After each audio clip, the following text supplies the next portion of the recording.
Hi mga malab, mga habibi! Tuturo ko nga sa inyo kung paano ako naglalagay ng eyelashes. Sobrang nakakabuhay nga talaga kapag meron tayong eyelashes sa ating mata at napakaganda. Tara, let's go! Tuturuan ko kayo kung paano. Kapag natutunan mo to, mabilis nga lang at sundan mo nga lang. Nandyan lang po yung link sa baba kung saan ako bumili ng mga eyelashes ko.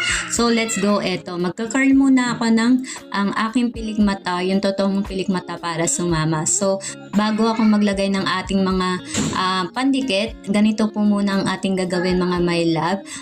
I-curl muna natin yung original nating piling mata bago tayo maglagay nitong pandikit. Itong pandikit na to mga my love, maganda to. Hindi to mahapde sa ating mata. 5 minutes, 10 minutes, okay na to. Tutuyo na to. At saka natin ilalagay yung ating eyelash. Ito nga palang eyelash mga my love, mga habibi na nabili ko dyan, link sa may baba.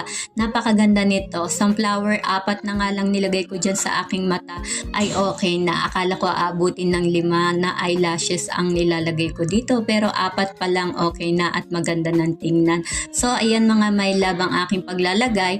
Inuna ko muna dito banda sa may dulo para sunod-sunodin ko hanggang doon sa may dulo ng aking mata. Matatapos na rin itong kabila at 5 minutes okay na rin yan. Mabilis lang ang paglagay nito mga my love. Pag natutunan mo na matuto ka maglagay nito, mas maganda at hindi mo na kailangan pumunta pa ng salon para gumastos ng napakamahal paglalagay ng eyelash extension. So ayun lang mga my love, ito na po ang ating result.